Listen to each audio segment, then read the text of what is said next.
I've got three basic points to make. First of all, I think it is worth restating the fact that you may have read in the papers that there was a referendum in the UK which had a certain result.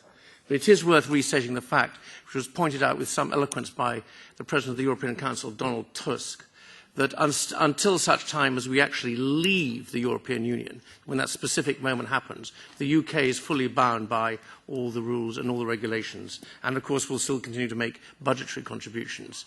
So therefore, there is a relevance. Maybe I wish that there wasn't, but it's still there. In terms of what the rapporteur said, and also from the colleagues from the GUI and the Green Group, it is very interesting is that it's always been implicit in trade policy that the European Union sees that as a mechanism, to use their phrase, project European values, or to use it as a specific foreign policy tool. So when we talk about trade as the European Union perceives it, it isn't actually about trade. It's not even primarily about trade. And the contributions of the rapporteur and Mr. Schulz and the and Mr. Buchner, who I must take the opportunity to welcome, although he's not here to be welcomed, rather sadly, they all made it absolutely explicit, absolutely 1,000% explicit, that trade policy is to be used and is perceived as being a mechanism of projecting foreign policy goals. Now, this is not in the interests of the UK, it's not in the interests of the EU, it's not in the interest of trade. And it's something which I have to say I deprecate and deplore. But anyway, it's not me making it up, it's absolutely explicit from what's been said earlier on. And then my final point, or my final insight is this. It was very interesting what the representative of the Commission said about abolishing the quotas on textiles. But I don't know how much arithmetic or how much analysis the Commission has done, and perhaps they can tell us, on the makeup of the Parliament. I mean, there are very substantial textile industries in Spain, Portugal and Italy, and doubtless others. And our experience has been, or the experience has been, that the producers of textiles, the manufacturers of textiles in European Union countries don't take kindly to the abolition of quotas. And I really question, and it'll be interesting to hear what the analysis is, if any analysis has been done, whether this will get past, whether these proposals will get anywhere near past the Council of Ministers, let alone the Parliament. I mean, we certainly found that with other colleagues here may possibly recollect emergency trade, the emergency aid for Pakistan in the event of some flooding. I don't know if any colleagues here remember that.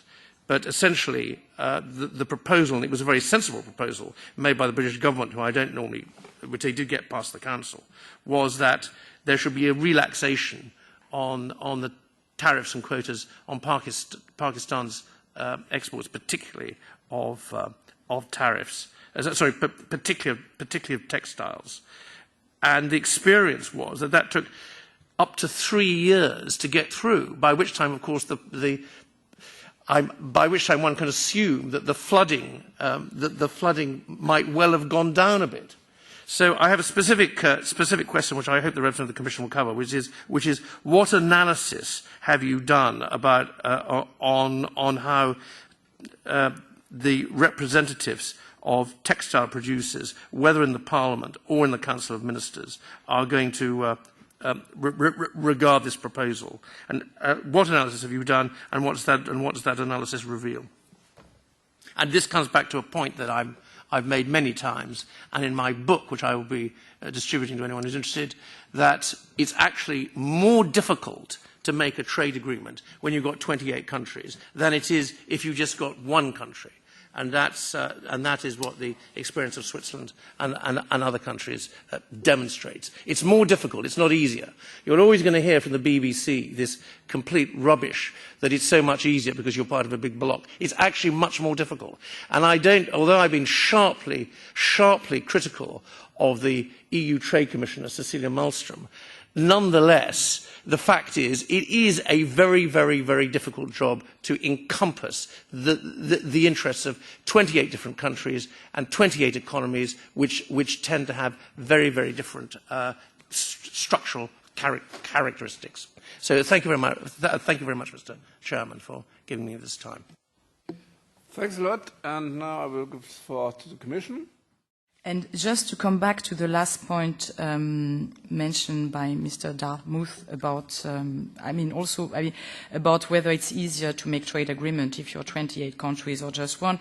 I participated myself in a very interesting roundtable on the 21st of June in the Parliament, which was about a study and an analysis that was made. I think it was by an economic institute in Austria.